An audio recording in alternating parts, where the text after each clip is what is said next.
All right, I think it's probably time to start. So let's start by looking at the homework problem. I'm too lazy to write.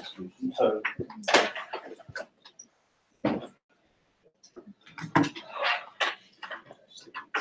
okay.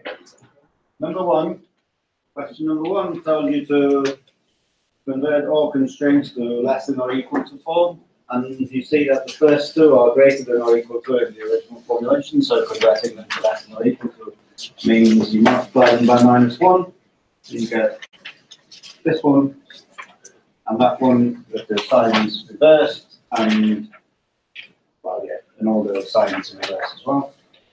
So that's what it is.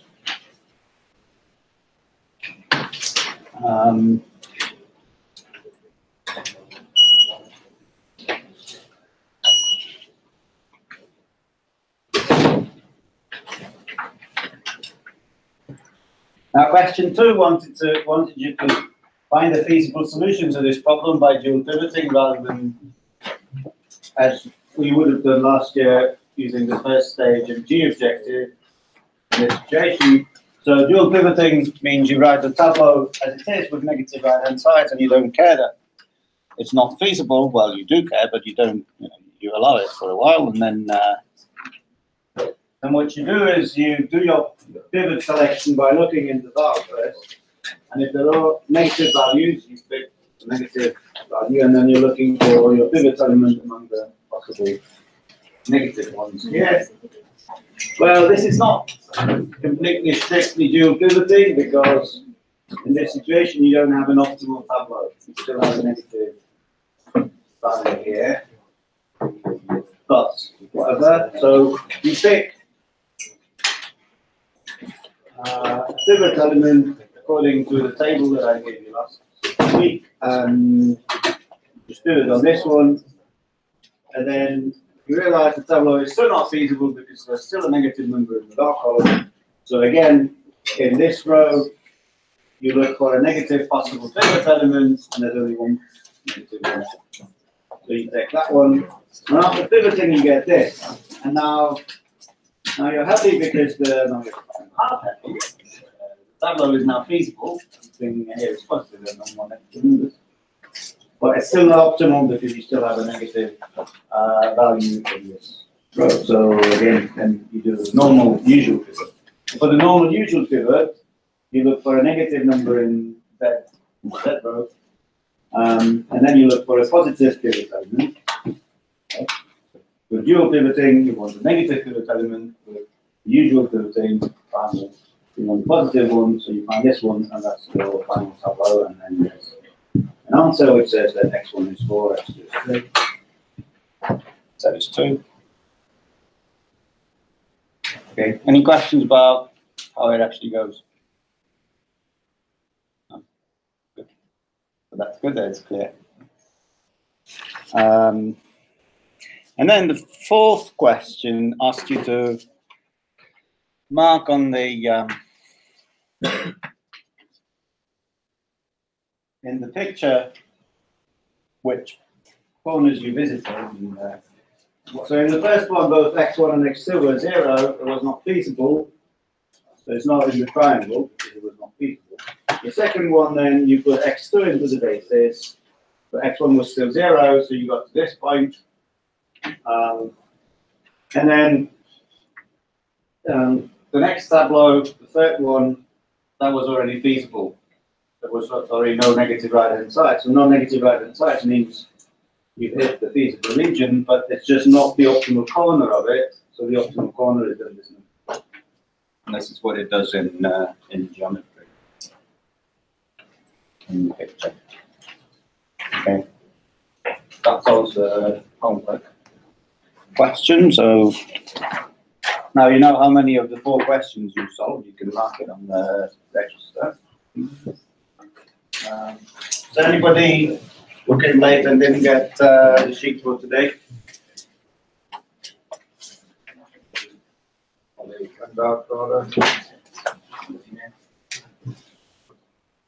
Okay.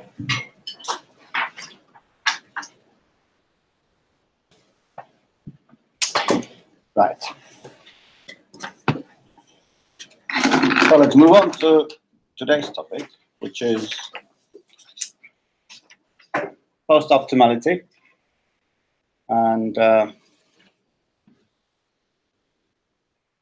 this is like the introduction, but basically what we want to do, what we want to learn to do is, and I've advertised it before, is we want to know how the final tableau, once we've pivoted to the end and found an optimal solution, how it is going to change if something in the problem changes.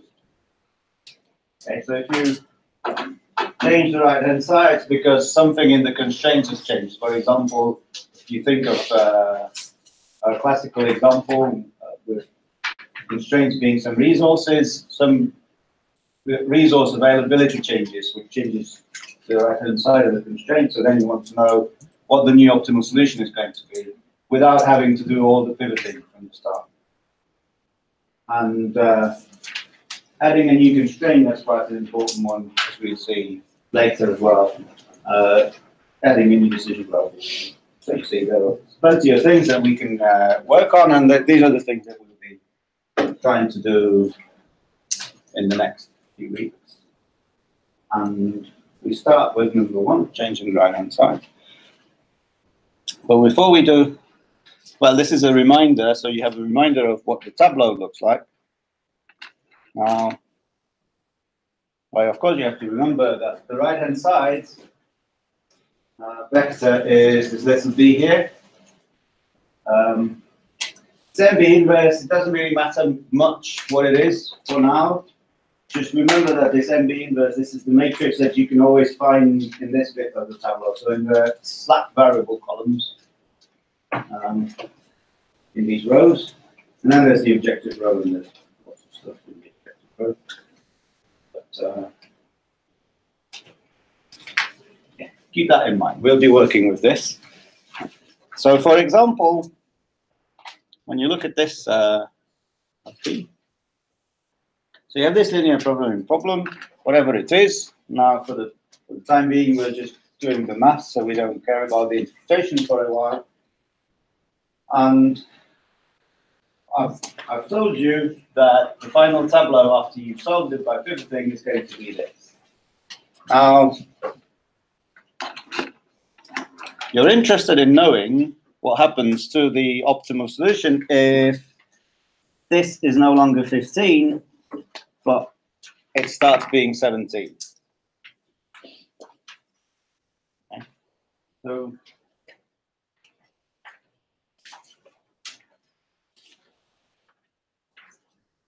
of course, you don't expect the tableau to stay completely the same as it was before because something has changed in the problem.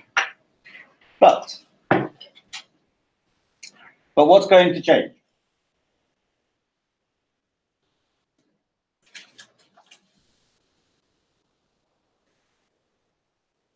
How do we know what's going to change?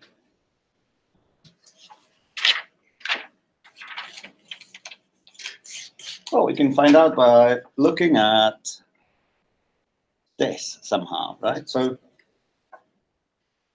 if I go back to this, so these numbers here, they form C. These numbers there, they're the matrix A, and these numbers here, they're the right-hand side, so they're the little b. Now, the only thing I've changed in A, B, and C is the little b. So which bit of the final tableau does the little b appear in? Well, you can only see it here and there. Okay. So that means that this whole bit is not going to change at all. And that's a good start because remember, as a principle, if the right-hand sides change, it's only going to have an influence on the val column and not at all on the rest of the tableau. Okay, so when we look at this tableau, we can just see, and I'm not going to copy that all. So this whole part of the tableau is still going to sit here. without any change.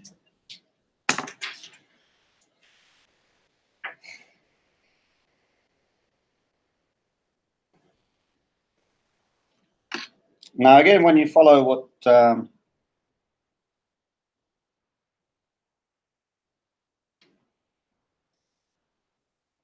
this is, it's MB inverse, and below it, it's some something which is not really so important. Okay, so this is what this matrix and the row vector below it, what they are in Tableau. And this column, so I'll call this X because I don't know what to call it else, what else to call it.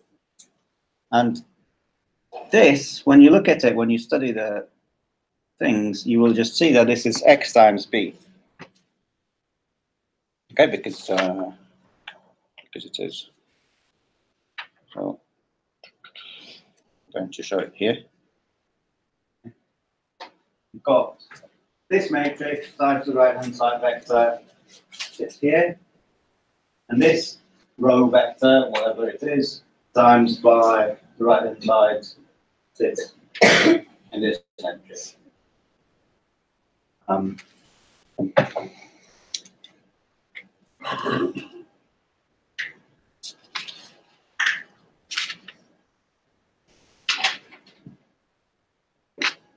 So in other words, what we have is that if we do 1, 3, 0, 0, 1, 1, 1, 2, 0, and 1, 1, 0 as a matrix, and do this times the right-hand sides, which were in the original problem when you look at it, 15, 3, and 4. What we're getting is 24, 7, 21, and 18.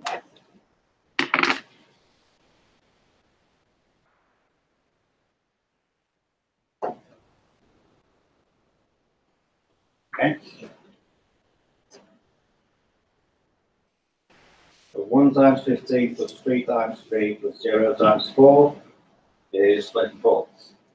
And 0 times 15 plus 1 times 3 plus 1 times 4 is 7, and so on. So this is what we have in the Tableau now, but in the new Tableau,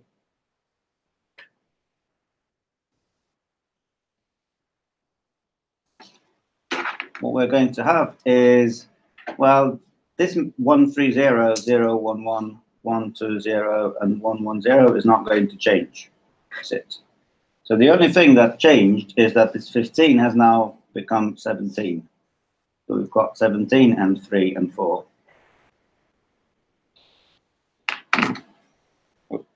And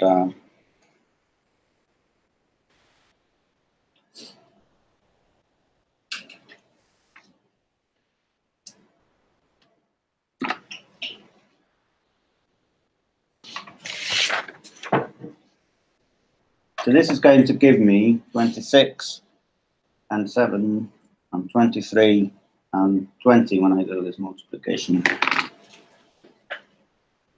Oh. 1 times 17 plus 3 times 3, 0 times 4 is 17 and 9 is 26.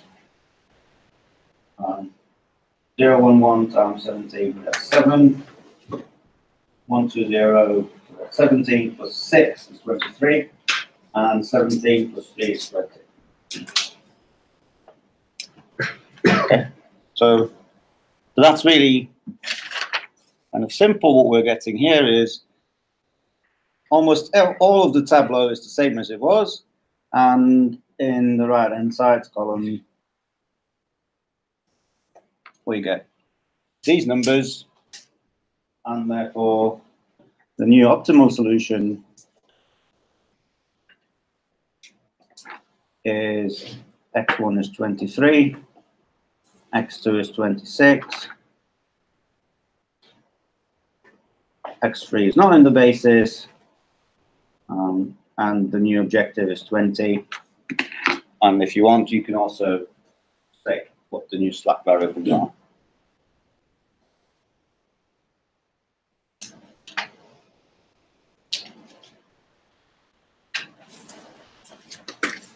Any questions about how this went?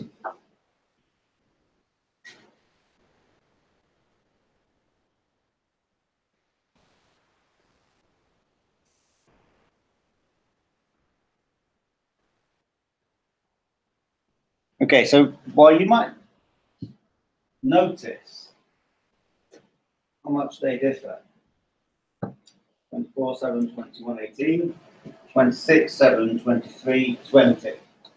So this one up by 2, this stayed the same, this one up by 2, and this one up by 2. Why is that?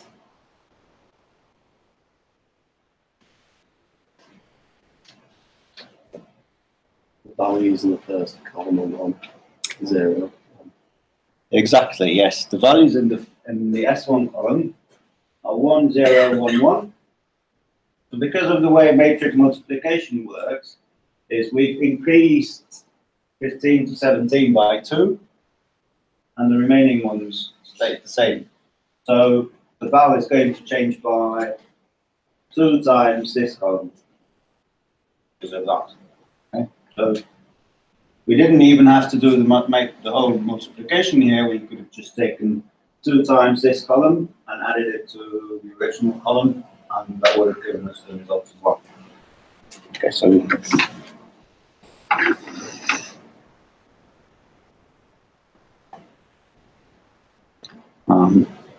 for the new right-hand side is 26, 7, 23, and 20 is the original right-hand side is 24,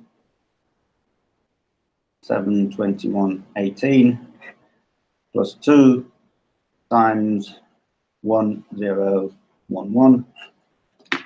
But what is 1, 0, 1, 1?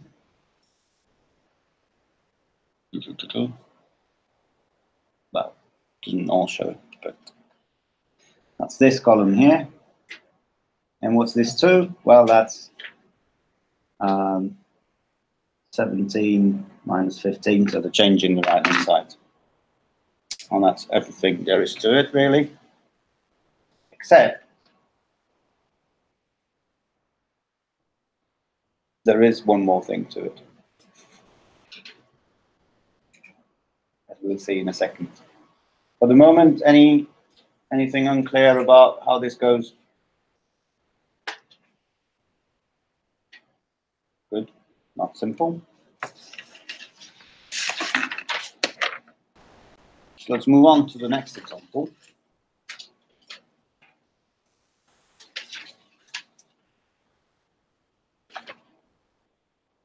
Okay, so in the chess set problem, which was our first example last year, I think, we have this final tableau. Remember, it's about producing chess sets, so x1 is the number of small chess sets, x2 is the number of large chess sets to produce, and I think there are 160 hours available on lathes and 200 kilograms of boxwood for making the pieces, and 31 hours of finishes time available. And this is the result that you get. Now, there is already some kind of story here which says that instead of the usual 31 hours, next week there will only be 22 hours available. So what's going to change?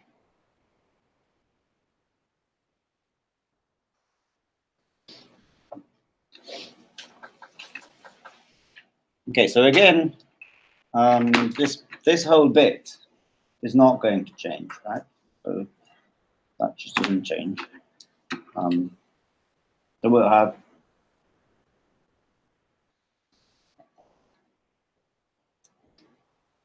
those values as they were. I'm not quite sure why I'm writing them, but there must be a reason.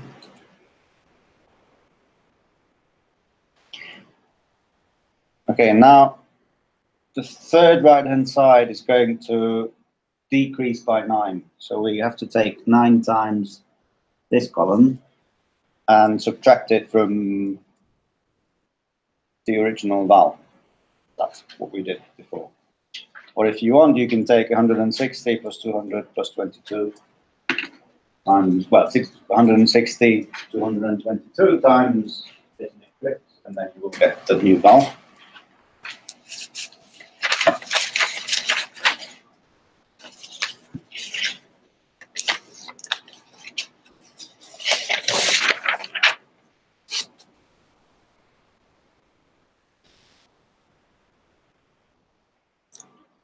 Nine times, okay. Here the value was 20, and I'm doing 9 times this. So 9 times 20 over 3 is 60. So now it's going to be 80. Here the original value was 46, and I'm adding 6. So that's 52. And here the original value is 16, and I'm subtracting 24, so that's going to be -8. And here I'm subtracting 240, 9 times 80 thirds, so I should get 920. But this green is the same green.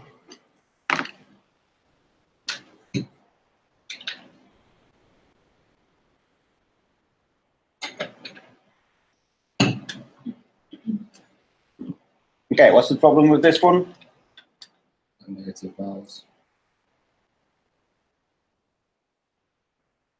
Exactly, so what do we do? Yeah. And which element is the pivot element for the dual pivot? S2. S2 column.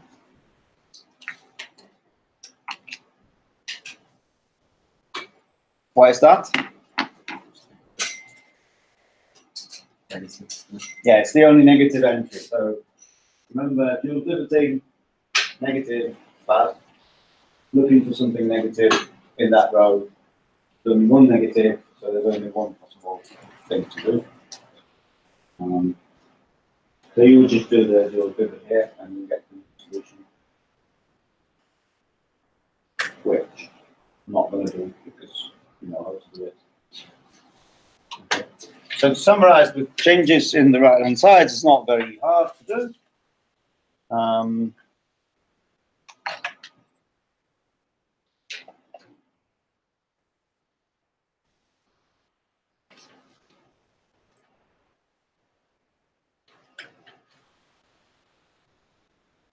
So firstly, we said that only the val column changes.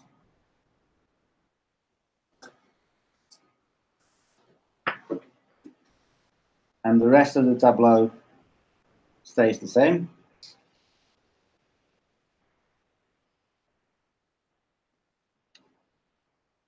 Okay, the second thing is we can get the new val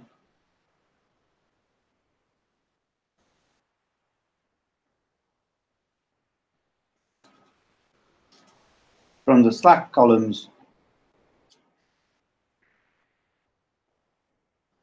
and the new right-hand sides.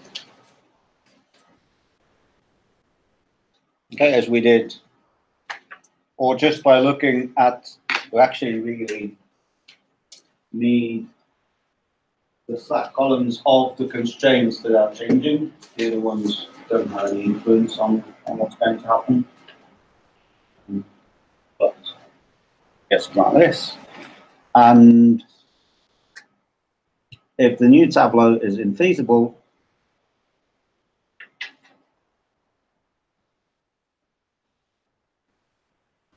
meaning there are negative val entries, need to dual pivot. We need to dual pivot.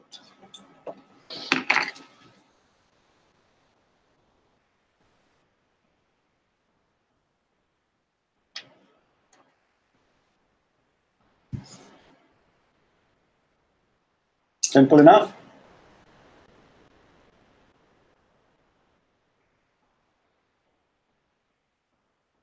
Kind of means that there is good news that the next assignment is going to be a bit easier than modes of coding.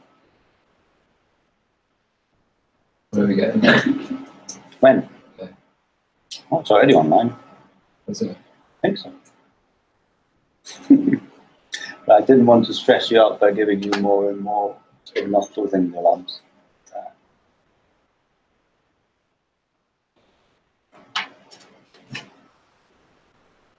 Okay, everything clear there? It's going faster than I thought. So this finishes really. There's not much to add to part one. Change it in the right hand side. We know how to do.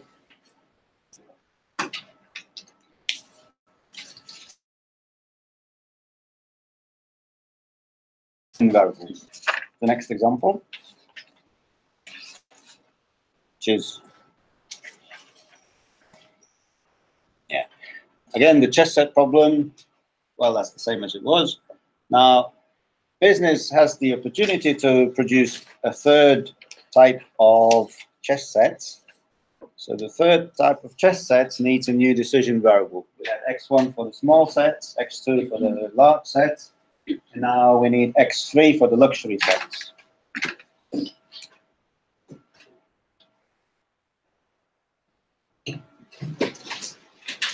Okay, so there's not enough space. Okay, so let x3 be the number of what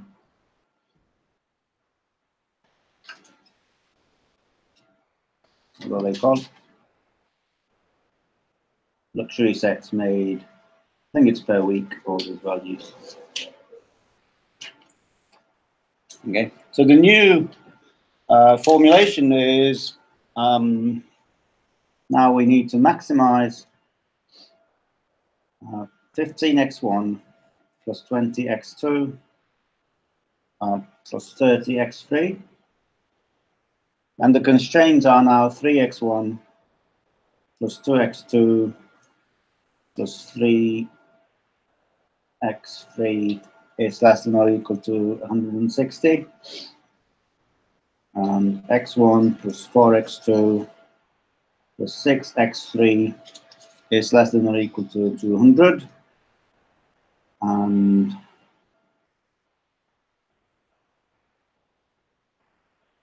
one half of each added together is no more than 31. And of course, all of these, x1, x2, x3, have to be non-negative. Okay? So that's the new formulation. So what we could do is we could just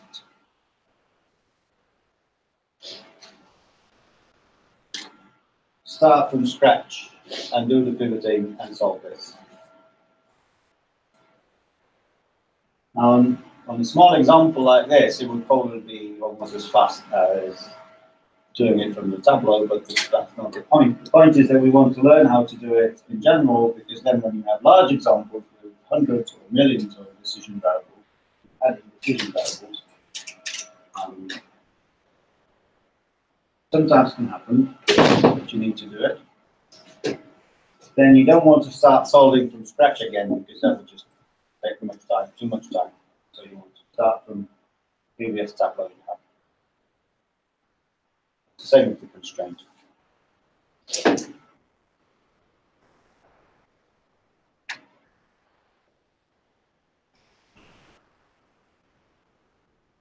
Okay, I won't tell you about where it's needed.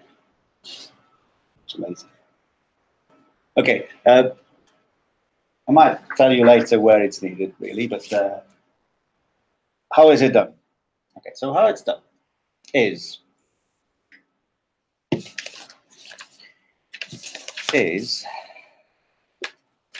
now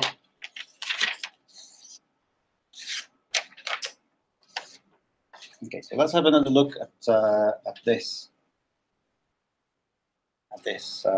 Tableau. So now we should somehow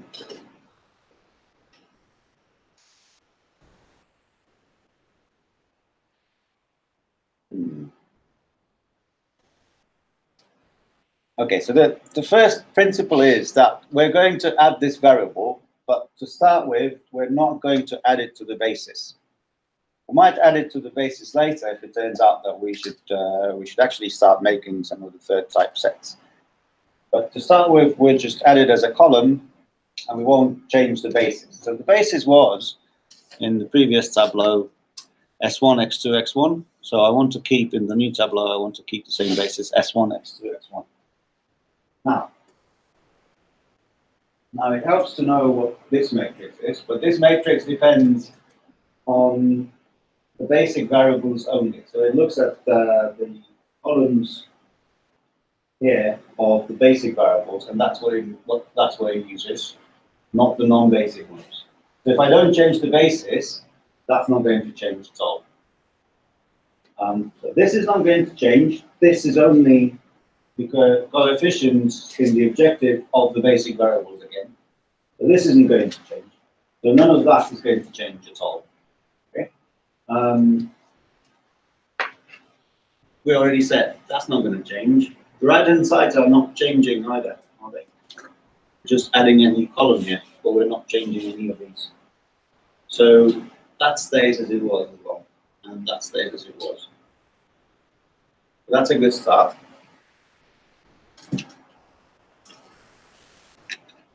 Because we know that none of this changes and none of that changes. No, I don't know what's that variable. No. Good question. Do you add a new slack variable? So how many slack variables do you have? You have as many slack variables as there are constraints. And it still has 3 constraints. So the next thing on the list is add a new constraint, and then we'll have to add a new slack variable, but when adding a decision variable, we don't. Okay. Right, so this doesn't change. Now, next thing is this actually going to change? Well, that's maybe not so clear at first time, right? Because the matrix A is going to change. Okay, so the matrix A the new A is going to be 15, 20, 30, 3, 2, 3, 1, 4, 6. That's the new one. Now the old one was only the first 2 columns of that. And now we have an extra column. Now what does that mean? Well, we're doing some matrix times A.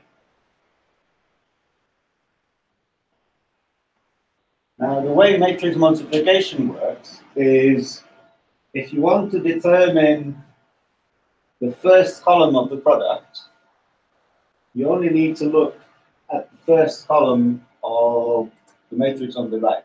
So you need the whole of the matrix on the left, or you only need the first column of the matrix on the right because of multiplication property. So if you want the second column of the product, you only need the second column on the left. And if you need the third column of the product, you only need the third column of the matrix.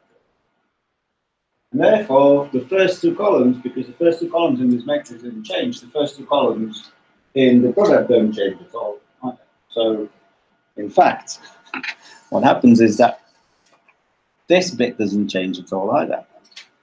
So we've already got almost everything. Got 20, 46, 16, 0, 0, 1, 0, 0, 1, 0. This we don't know yet, but the rest is just like it was.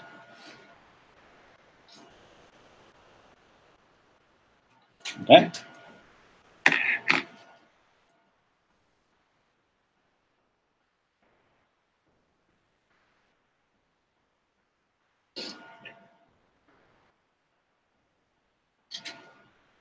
And how do we get the third column?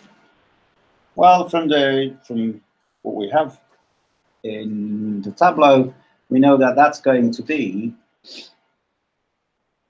I look at the S part, slack part of the tableau, so I'm getting this. Well, it's not going to fit, is it?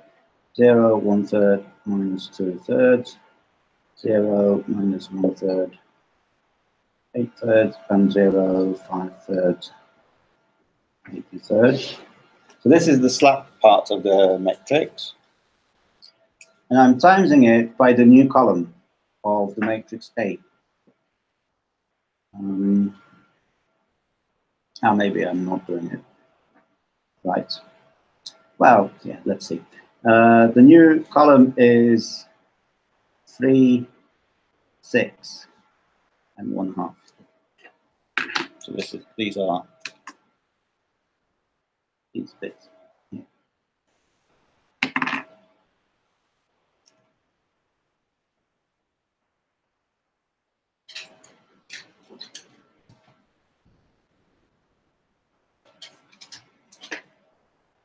But that's not what I'm getting. Okay, that's some extent this is what I'm getting. So the first entry is going to be 3 plus 2. Oh, I don't know, I can't do it in my head.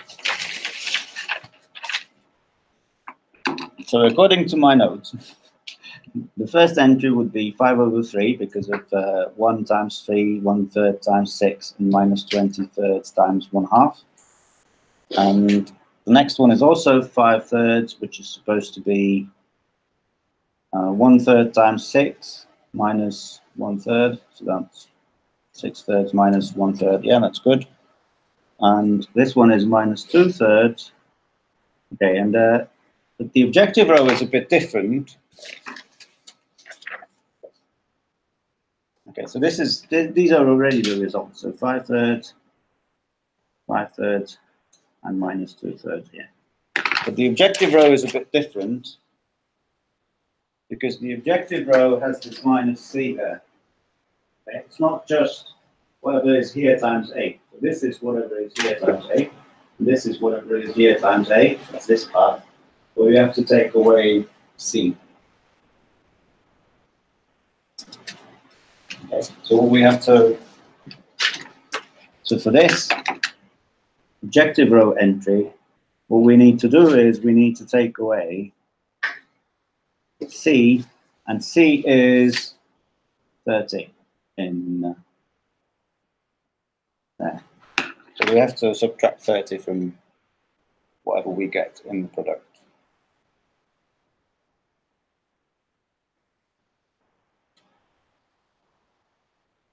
So when we work it out, we're going to get minus 20/3.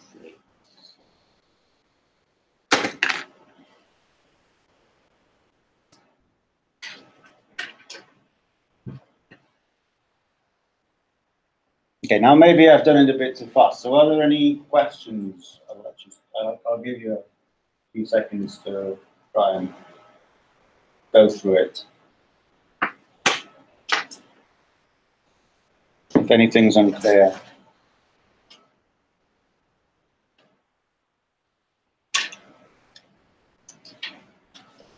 All good? Yeah.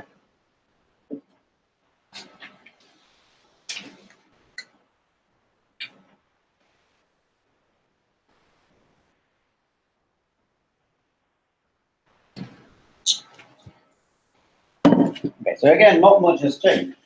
When we were changing the right-hand side, the only changes could happen below. When we're adding a new decision variable, we need to add a new column, and that's the thing that we need to work out new. But the rest of the tableau stays exactly as it was before. Except, what's the problem with this tableau now? It's got a negative objective. Got a negative entry in the objective row. So this solution is no longer optimal. Okay. So you want to pivot. Now that's not a dual pivot, is it? Because that's not because of a negative entry in the val. This is just a usual box standard pivot. So how do we find what the pivot element is going to be?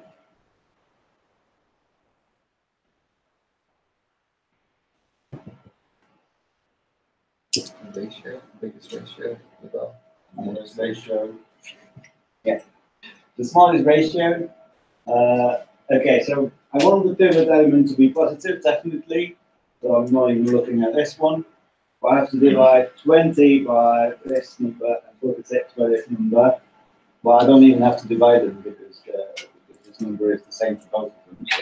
So that ratio is going to be small. So the S1 row is the pivot row, X3 column is the pivot column, and you do the pivot, and you get the new solution. And again, I don't want to do it. I think it's done in the book. So if you are interested in knowing how many luxury sets are going to be made,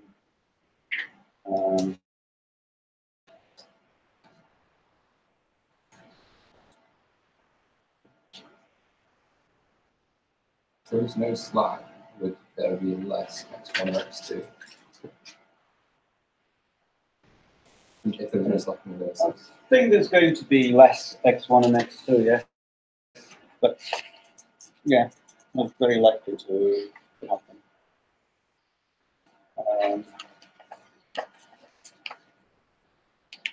Does that just mean that the slack would be like spare time that people don't have and use it to make doing what time? I'll show you the tableau first. Okay, so I think, so in the book it says that this is what you're going to get. So you'll be making 12 of the luxury ones, and then the large ones go down from 46 to 26, and the small ones actually go up from 16 to 24. And you're making £80 extra every week. In this example. Now, to your second question, what was it again? Slack means there is. I don't think I understand what slack means, but Well, slack means that, yes, I think you understand it quite well. So S1 being 20 meant that you didn't use the whole 160 hours available on the lathe, but only 20 hours was to spare. You were only using 140 hours on the lathe rather than the available 160. But now in the new one, there is no slack on any of the constraints. So all the resources are fully used. The lathes are working all the time. All the wood that we have is getting used, and finisher is also working. That's the meaning of the slack. I think you do understand it from what you said before. Yeah.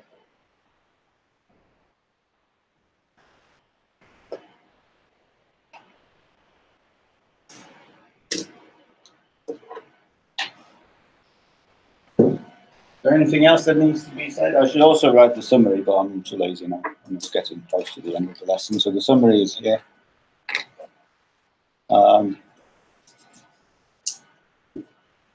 And basically, you needed to add a new column.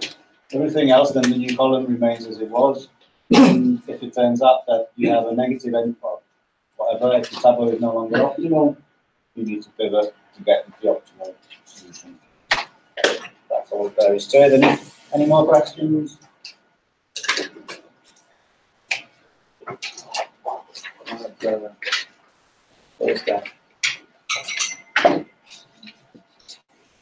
There's a changing right-hand side homework.